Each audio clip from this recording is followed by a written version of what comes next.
Alhamdulillah nahmaduhu wa nasta'inuhu wa nastaghfiruh wa na'udzu billahi min shururi anfusina wa min sayyiati a'malina may yahdihillahu fala mudhillalah wa may yudlil fala hadiyalah. Ashhadu an la ilaha illallah wahdahu la syarikalah wa ashhadu anna Muhammadan abduhu wa rasuluh. Allahumma salli wa sallim wa barik ala Muhammadin wa ala alihi wa sahbihi wa man tabi'ahum bi ihsanin ila yaumiddin. A'udzu billahi minasyaitonir rajim. Bismillahirrahmanirrahim. Rabbis shrah li sadri wa yassir li amri wahlul 'uqdatam min lisani yafqahu qawli, amma ba'd. Yang saya hormati dan saya cintai para asatidz wal asatizah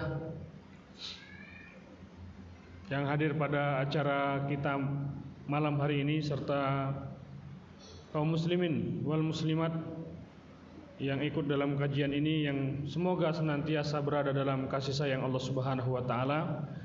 Alhamdulillah, segala puji milik Allah.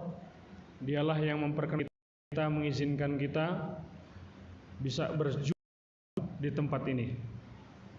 Kita berharap juga semoga salawat salam terlimpah curahkan kepada qudwah hasanah Nabi Muhammad SAW beserta keluarganya, sahabatnya, pengikutnya, dan orang-orang yang terus berusaha mengikuti ajaran dan sunnah-sunnahnya. Semoga kita semua yang hadir di sini termasuk di dalamnya.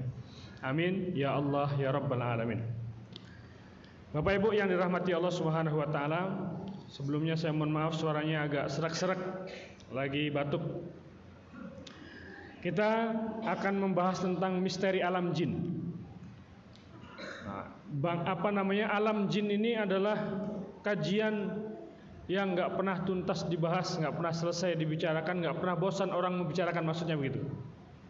Jadi dari anak-anak sampai orang tua membicarakan jin ini senang, betul nggak? Takut tapi senang gitu. Nah, inilah alam jin. Siapakah jin itu? Jin adalah makhluk yang Allah ciptakan dari nyala api, yang dia diciptakan lebih dahulu sebelum menciptakan manusia. Jadi bumi yang kita huni ini lebih dahulu dihuni oleh bangsa jin sebelum dihuni oleh manusia. Jadi bangsa jin lebih faham tentang seluk-beluk bumi daripada kita. Kenapa? Karena usia mereka di atas bumi ini lebih tua daripada usia manusia. Itulah salah satu alasan kenapa malaikat-malaikat Allah itu sempat protes ketika Allah Subhanahu wa taala menyatakan bahwa dirinya akan menciptakan khalifah di muka bumi ini. Inni ja'ilun fil ardi khalifah. Malaikat protes, qalu ataj'alu fiha may yufsidu fiha wa yasfikud dima wa nahnu nusabbihu bihamdika wa nuqaddisu lak. Ya, kata malaikat, untuk apa menciptakan makhluk yang nanti hanya akan menciptakan permusuhan, menumpahkan darah, sementara kami adalah kerjaannya bertasbih kepadamu. Wa nahnu nusabbihu bihamdika wa nuqaddisu lak. Kami kerjaannya bertasbih kepadamu, kami kerjaannya mengkuduskan engkau, mensucikan engkau. Nah, siapa yang dimaksud akan menumpahkan darah? Dari mana dia tahu? Dari penduduk bumi sebelum khalifah itu diciptakan, yaitu bangsa jin. Jadi bangsa jin itu menghuni bumi dan mereka sering bertengkar, mereka sering ribut, menumpahkan darah, membuat kerusakan dan sebagainya. Di dalam surat Al-Hijr ayat 27 juga Allah sebutkan bahwa Allah Subhanahu wa taala menciptakan bangsa jin sebelum menciptakan manusia. Min naris samum, dari api yang sangat panas. Wa khalaqal janna min qablu min naris samum. Dia menciptakan jin sebelum menciptakan manusia dari nyala api yang sangat panas. Nah, ini bangsa jin. Jin itu, Bapak Ibu yang dirahmati Allah Subhanahu wa taala, juga memiliki jasad. Ya, memiliki jasad. Dia juga memiliki kebutuhan hidup sama seperti manusia. Mereka juga punya tujuan hidup sama seperti manusia. Kebutuhan hidupnya bangsa jin apakah sama dengan kebutuhan hidupnya manusia? Di dalam kehidupan ini, hadirin yang dirahmati Allah, ada namanya tujuan hidup, ada namanya kebutuhan hidup. Kalau kebutuhan hidup itu apa? Makan, minum, pakaian, ya, segala kebutuhan sehari-hari, rumah, istri, suami itu kebutuhan. Apakah bangsa jin juga memiliki kebutuhan? Sama, mereka juga memiliki kebutuhan. Ya. Manusia punya tujuan hidup nggak? Apa tujuan hidupnya? Apa tujuannya? Wa ma khalaqtul jinna wal insa illa liya'budun. Tidak aku ciptakan jin dan manusia kecuali untuk beribadah. Jadi tujuan hidup manusia adalah beribadah. Jadi kalau tadi kita tanyakan apakah bangsa jin juga punya kebutuhan? Sama. Bangsa jin juga punya kebutuhan. Dia butuh punya rumah, dia butuh punya istri, dia makan, dia minum, dia pakaian. Dia juga butuh binatang ternak. Dia hidup bermasyarakat, hidup berkelompok. Tapi apakah jin juga punya tujuan? Jin juga punya tujuan. Apakah tujuan jin sama dengan tujuan manusia? Kata Allah, wa ma khalaqtul jinna illa liya'budun. Jin dulu disebut. Ya. Jin dulu disebut. Dan menciptakan jin dan manusia kecuali untuk beribadah kepada Allah Subhanahu wa taala. Nah, bangsa jin, Bapak Ibu yang dirahmati Allah Subhanahu wa taala, itu sebenarnya hidup berdampingan dengan kita. Hanya saja kita memiliki dimensi yang berbeda dengan bangsa jin sehingga kita tidak bisa melihat keberadaan mereka. Sementara mereka dimuliakan oleh Allah Subhanahu wa taala itu bisa melihat kita. Ya, kita tidak bisa melihat mereka sementara mereka bisa melihat kita.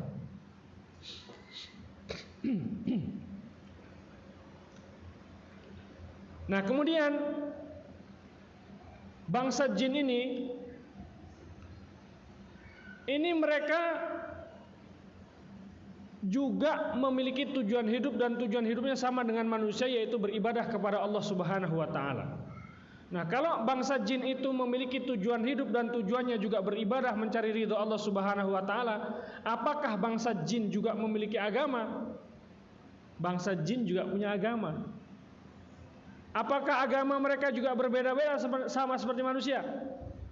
Sama, tapi mereka sesungguhnya diciptakan untuk beribadah kepada Allah Subhanahu wa taala. Tapi banyak di antara mereka yang kafir. Kalau mereka yang muslim, apakah mereka mengikuti risalah yang dibawa oleh Muhammad sallallahu alaihi wasallam atau mereka punya nabi sendiri dari bangsa jin?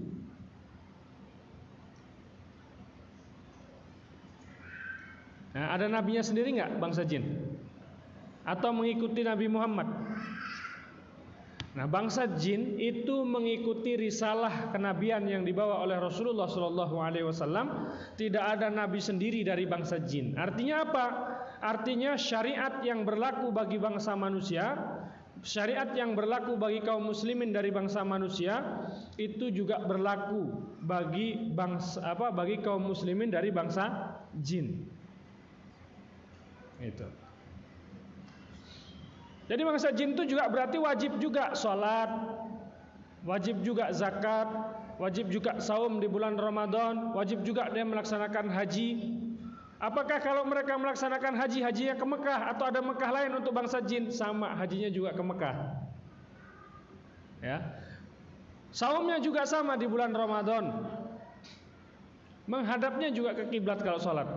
Jadi sama, syariat yang berlaku bagi bangsa manusia sama dengan syariat yang berlaku bagi bangsa jin. Nah, hadirin yang dirahmati Allah Subhanahu wa taala, jin ini disebut dengan jin karena memang nggak nampak. Ya, maka jin ini memiliki akar kata yang sama dengan kata janin. Bayi yang masih ada di dalam perut seorang ibu disebut dengan janin. Orang gila yang tidak bisa membedakan mana baik dan mana benar disebut dengan majnun. Ya, majnun. Tameng untuk menangkis serangan lawan supaya serangan itu nggak mengenai kita disebut dengan junnah. Dalam surah Al-Munafikun itu, ittakhadu aymanahum junnah. Orang-orang munafik itu menjadikan keimanan mereka hanya sebagai tameng. Ya. Hutan yang lebat disebut dengan jannah. Jin disebut dengan jin, bukan jun. Ya. Disebut dengan jin karena memang nggak nampak, nggak bisa dilihat oleh mata. Nah, tetapi hadirin yang dirahmati Allah, bangsa jin ini itu bisa berinteraksi dengan kehidupan manusia. Ya, begitupun manusia bisa berinteraksi dengan mereka. Dalam hal apa? Dalam hal melakukan kejahatan. Ya. Dalam hal melakukan kejahatan. Kalau hal kebaikan bisa nggak? Misalnya bangsa jin, kan tadi kita jelaskan bahwasanya bangsa jin itu juga berkewajiban menuntut ilmu, berkewajiban menjalankan syariat, berkewajiban sholat dan sebagainya. Apakah boleh kalau ada bangsa jin berguru di pondok pesantrennya kaum muslimin bangsa manusia? Jadi di pesantren-pesantren manusia ada bangsa jin yang ikut belajar di sana. Boleh nggak? Boleh selama mereka nggak menampakkan diri, nggak mengganggu, nggak nyurupin siapapun. Ya, boleh. Bahkan bisa jadi di majelis kita ini juga ada bangsa jin yang ikut mendengarkan kajian tentang alam jin ini. Nggak masalah, selama mereka tidak merasuk ke dalam tubuh seorang muslim, selama mereka tidak menampakkan dirinya.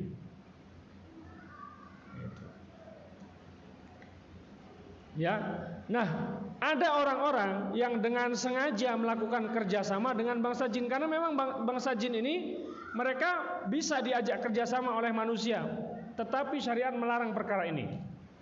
Ya, kita bisa lihat itu di dalam surat Al-Jin ayat ke-6. A'udzubillahi minasyaitonirrajim wa annahu kana rijalun minal insi ya'uduna birijalin minal jinni fazaduhum rahaqa. Nah, ada laki-laki dari bangsa manusia yang meminta bantuan kepada laki-laki dari bangsa jin, maka tidak bertambah baginya kecuali dosa dan kesalahan. Ya. Jadi kerjasama manusia dengan jin ini tidak menambah apapun kecuali hanya dosa dan kesalahan. Tetapi faktanya di tengah lapangan itu banyak sekali orang-orang yang dengan sengaja bekerja sama dengan jin.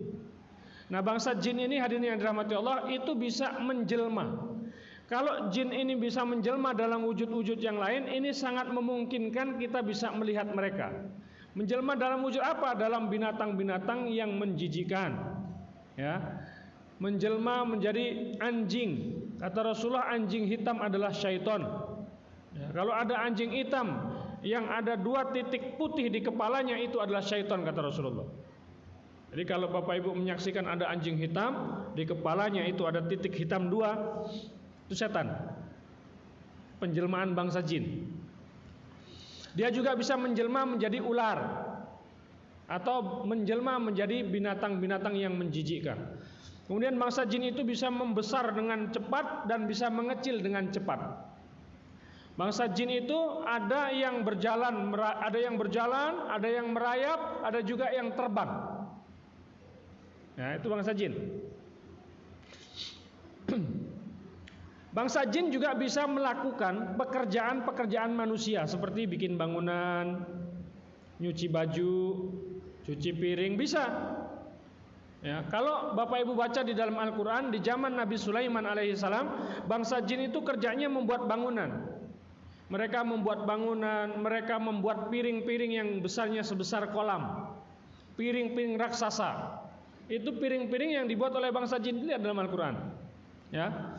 Kemudian ada di antara mereka yang pekerjaannya itu tukang selam, tukang nyelam di dalam laut, mengambil mutiara-mutiara di dalam laut.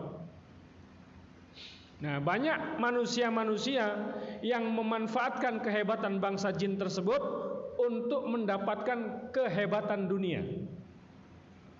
Ya.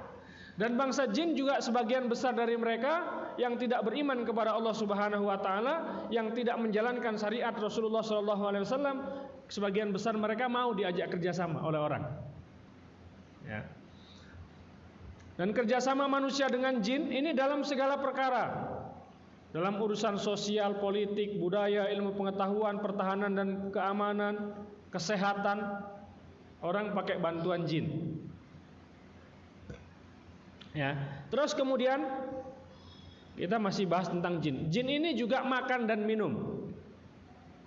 dia butuh makan, butuh minum. Berarti bangsa jin juga bekerja nggak? Bekerja untuk mencari nafkah. Ya. Dari mana kita tahu bahwa bangsa jin itu makan dan minum? Dari Rasulullah. Ya, Rasulullah menyampaikan bahwa tulang-tulang yang sisa kita makan itu menjadi makanannya bangsa jin. Jadi kalau kita habis makan tulang, habis makan daging, dagingnya kita makan, tulangnya kita buang, itu di bangsa jin langsung terisi daging lagi. Nah, makanya tulang-tulang yang disembelih tidak dengan menyebut nama Allah Subhanahu wa taala, maka itu menjadi makanan dari bangsa jin yang kafir. Sementara tulang-tulang yang disembelih dengan menyebut nama Allah Subhanahu wa taala itu menjadi makanannya jin yang muslim. Apakah bangsa jin itu punya binatang-binatang ternak? Iya, mereka juga punya binatang ternak. Dari mana kita tahu? Dari Rasulullah.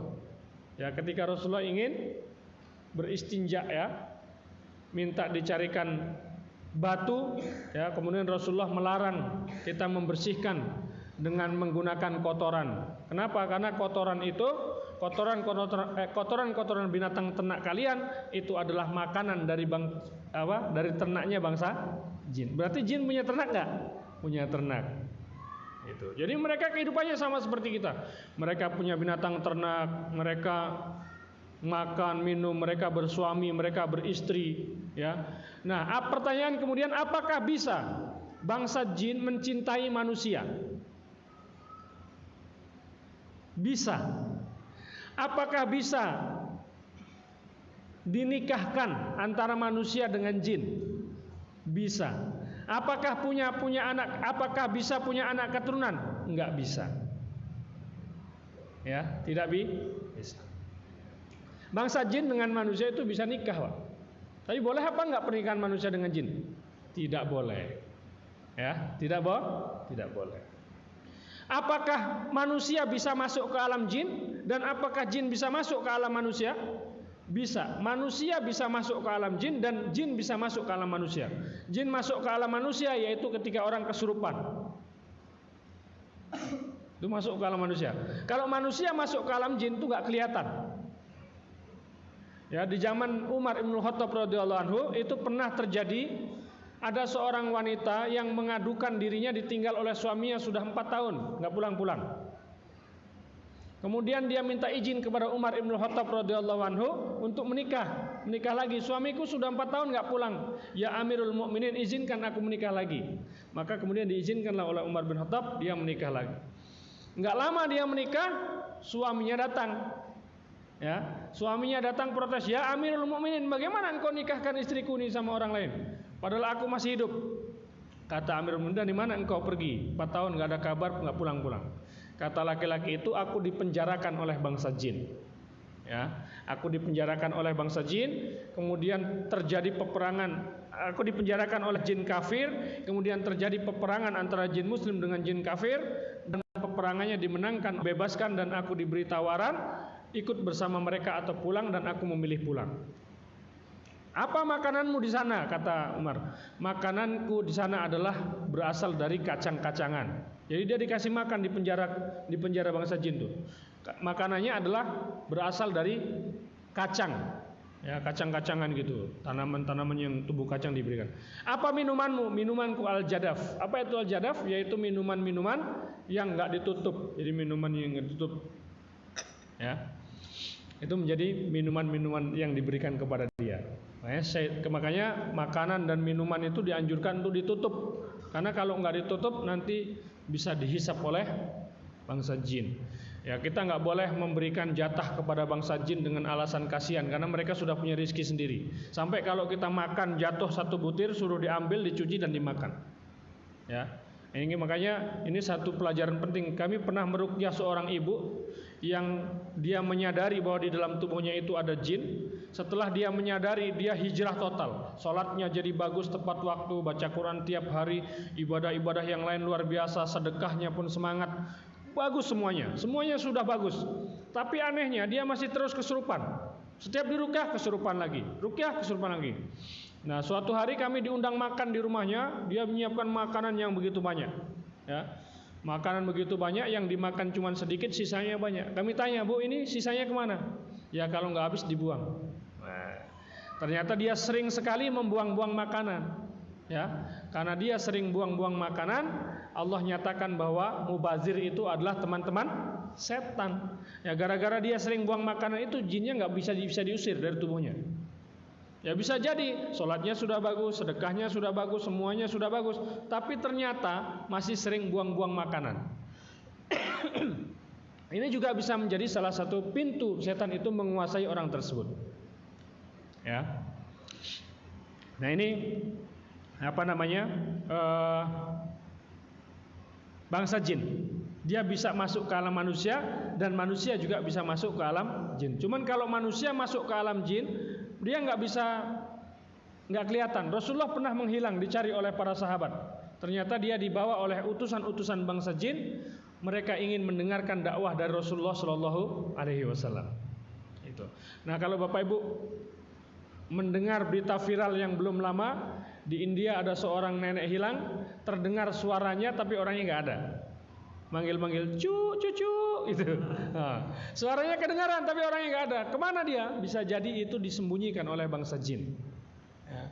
Atau yang belum lama viral, itu ada pohon ditebang, ternyata di dalamnya banyak bekas wudhu itu. Ada yang lihat nggak?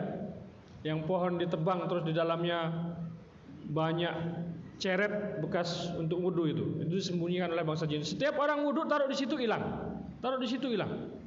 Nah, makanya ketika tukang sihir ingin mengirim sihir, dia bisa mencari bahan-bahan sihir dengan mengirim jin, atau bisa juga memasukkan buhul itu walaupun orangnya nggak datang.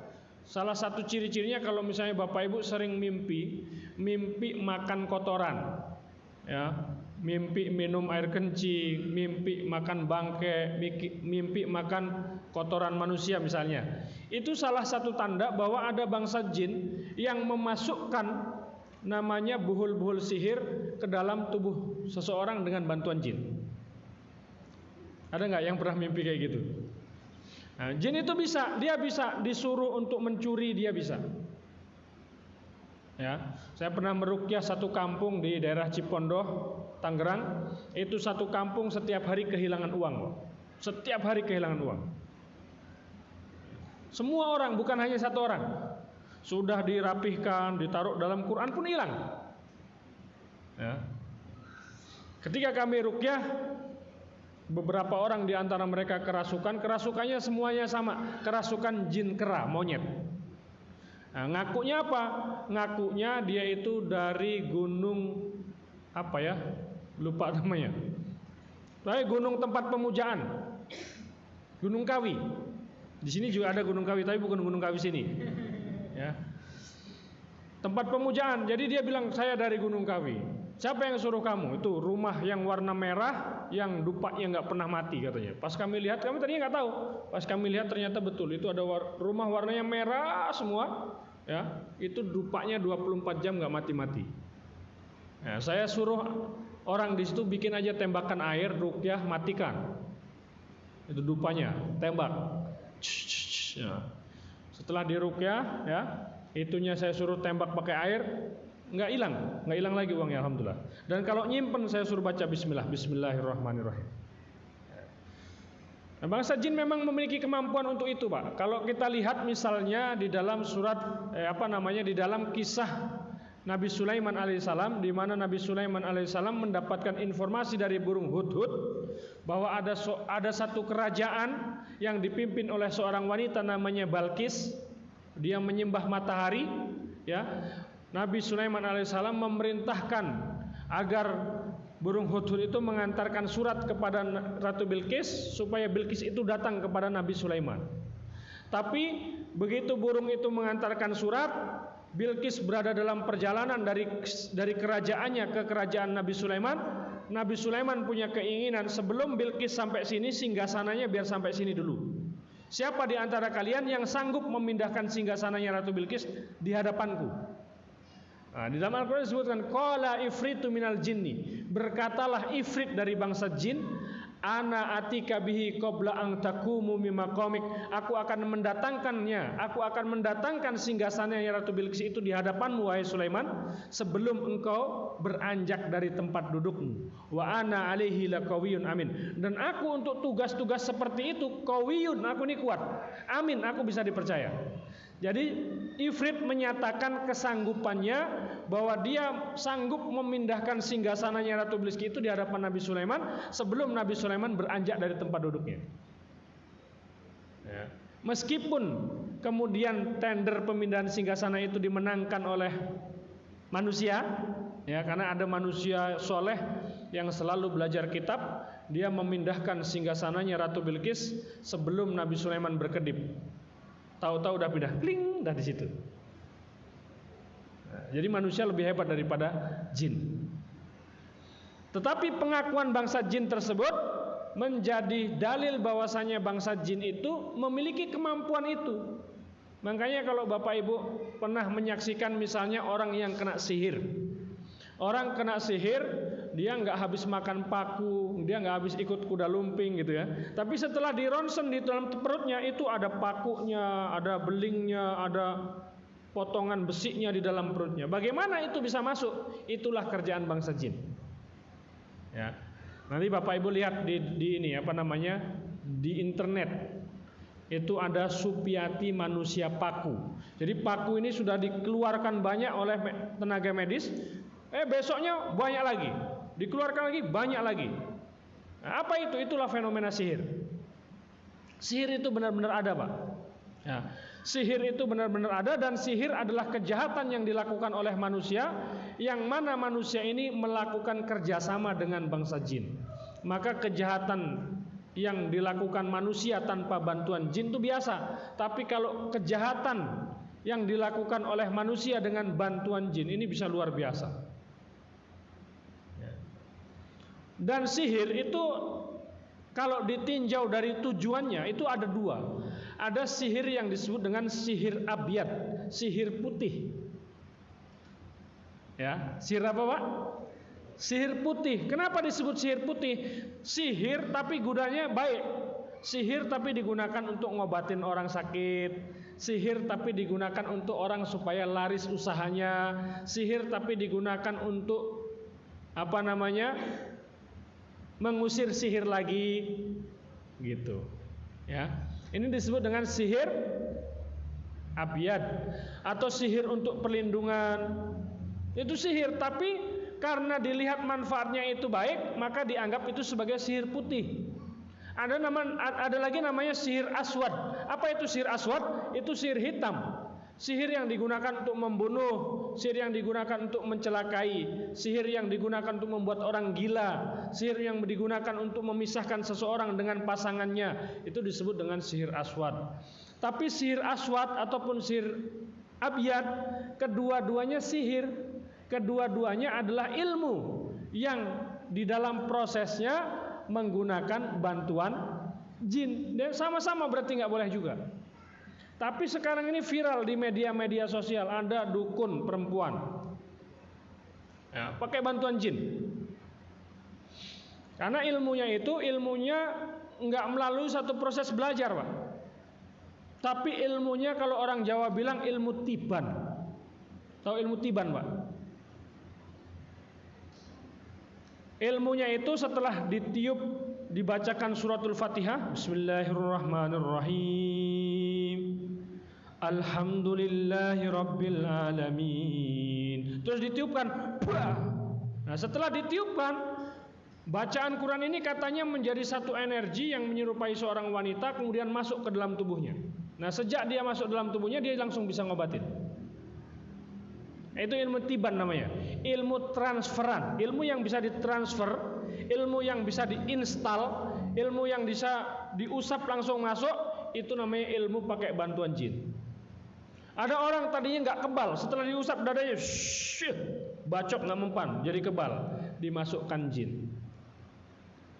Orang tadinya bodoh, nggak punya ilmu apapun, dia bilang ini ilmu laduni. Diusap-usap ubunnya, diusap-usap dadanya, ditiup ubun-ubunnya, bah, langsung pinter. Itu pakai jin. Bisa memang. Ya, bahkan dalam event-event ruqyah saya selalu ceritakan, di tempat kami itu ada gunung Pak, Gunung Raja Basa namanya. Raja Basa itu raja bahasa. Di sana ada orang-orang yang ingin menguasai segala macam bahasa, bisa datang ke situ. Ya, datang ke situ, ikut ritual 3 hari, nanti ada tuan guru yang meludahi mulut dia. Buka mulutmu nak, buka. Keluarkan lidahmu. Nah, begitu ludahnya dikeluarin, diludahin sama tuan guru itu. Buah. Telan, ditelan. Ya, begitu air ludah tuan guru itu masuk di telannya, kata tuan guru, coba engkau ngomong bahasa Arab. Bahasa Arab langsung fasih. Coba engkau ngomong bahasa Inggris. Bahasa Inggris tadinya nggak bisa blow on, langsung pinter. Coba engkau ngomong bahasa Jepang. Jadi bahasa-bahasa apa saja langsung nempel, Pak. Jadi ilmu-ilmu yang ditransfer, ilmu-ilmu yang diinstal seperti itu, yang tadinya nggak bisa langsung bisa, itu namanya dimasukkan jin, Pak. Termasuk dalam dunia pengobatan. Dia tadinya nggak bisa, ya, setelah diusap-usap sama gurunya langsung bisa. Tadinya dia nggak ngerti tentang pengobatan, tapi setelah dia dimandikan oleh tuan gurunya, dia langsung menguasai ilmu pengobatan. Nah, ilmu yang diinstal itu namanya ilmu pakai jin. Kalau ilmu itu bisa datang dengan cara diusap dadanya, dengan cara diinstal, Rasulullah nggak perlu dakwah, Rasulullah nggak perlu jihad. Setiap ketemu orang ludahin aja, buah, dapat hidayah semua. Nggak perlu dakwah, betul nggak kira-kira? Ya. Nah, ini banyak masyarakat kita tertipu dan mengatakan ilmu laduni katanya. Ini pakai bantuan jin, Pak. Kita harus tahu, jin itu bisa kita ajak kerjasama dalam perkara yang paling ringan pun bisa, apalagi jin-jin modern, Pak. Ya, jin-jin modern itu memudahkan dirinya untuk dipakai oleh manusia. Kalau jin-jin zaman dulu, orang mau pakai jin harus tapak dulu di gua, harus tapak dulu di bawah pohon bambu. Sekarang nggak lagi. Ya, nggak lagi begitu. Cukup pakai SMS dia datang, WA. Ya. Jadi dikirimnya mantranya itu lewat WA, Bapak baca langsung masuk. Jadi sihir itu bisa masuk lewat WhatsApp, bisa masuk lewat Facebook, bisa masuk lewat media sosial. Ada orang dapat WhatsApp, begitu dibuka, sihirnya langsung masuk, dia terpengaruh, langsung transfer uang. Ini sihir menggunakan bantuan jin. Ya. Jadi orang mau pinter pakai jin pun bisa. Tapi untuk apa? Orang mau kaya pakai jin bisa, orang mau sakti pakai jin bisa. Jin ini bisa diajak kerjasama oleh manusia dalam tujuan dan kepentingan apapun. Bahkan orang menghafal Quran pakai jin bisa, Pak. Loh, benar. Orang menghafal jin ada di tempat kami juga. Kalau tadi itu namanya raja bahasa, itu untuk menguasai segala macam bahasa, ritualnya 3 hari. Ya, nanti setelah semua termasuk bayar mahar segala macam, itu diludahin mulutnya, buah, ditelan langsung bisa semua bahasa. Kalau untuk menghafal Quran ada juga, tapi bukan diludahin, ditanda tanganin lidahnya, pakai keris kecil gitu. Sebenarnya bukan ditanda tangan, tapi dirajah. Baca surat Ar-Rahman, baca surat An-Nur, baca surat Al-Jin, hafal langsung. Termasuk untuk memperbagus suara. Saya pernah meruqyah seorang qori di Jakarta. Ya, Masya Allah, kalau beliau menyenandungkan ayat-ayat Al-Quran, orang bisa nangis. Suaranya mendayu-dayu indah. Ya. Nah, beliau ini sering ngisi di acara-acara Hari Besar Islam. Dapat job banyak dia kalau Hari Besar Islam, bacakan Quran. Nah, hari itu pas dia sedang dipanggil, dia mau baca Quran di depan publik, dia mau baca ta'awud gak bisa. Cuman a aja, mau baca a'udzu gak bisa dia. Gak bisa, ya. Jinnya gak mau keluar, suaranya mentok. Akhirnya singkat cerita diruqyah, ya. Diruqyah, jinnya ketawa-ketawa dan dia ngaku bahwa dia ini suaranya bagus segala macam, itu saya yang bantu. Nah, ternyata apa? Ternyata memang ada mantranya sebelum dia naik di atas mimbar membacakan ayat-ayat Al-Quran, ada mantra dulu dia baca. Mantra untuk mendatangkan suara yang bagus itu tadi. Suaranya jadi bagus mendayu-dayu. Nah, itu saya unggah di YouTube. Yang belum subscribe ya.